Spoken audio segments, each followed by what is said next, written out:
நித்யா, என்ன பண்ணுறம்மா? யாருக்கு செய்கிற? அப்பாவுக்கு நீ செய்கிற தோசை? நீ செஞ்சால் தான் சாப்பிடுவாராம்மா? அடி செல்லமே, இது யார் செஞ்சா? அடி தங்க குட்டி, பாருங்க எவ்வளோ அழகாக செஞ்சுருக்கான்னு. சமத்து சமத்து. அவங்க அப்பாவுக்கு நித்யா செஞ்சால் தான் பிடிக்குமா, அதனால் செம்ம சூப்பர். எத்தனை தோசை கேட்டார்? 3. போதுமா அப்பாவுக்கு 3? பாரா என் அறி பொண்ணு.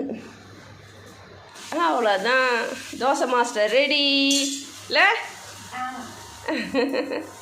சூப்பர் செல்லக்குட்டி, குட் கேர்ள். நீ ஏன் அடுப்பத்தை வச்சியா? தெரியுமா உனக்கு எல்லாம்? குட் கேர்ள், சூப்பர் சூப்பர் பொண்ணு. அவ்வளோதான். ஆஃப் பண்ணிட்டியா?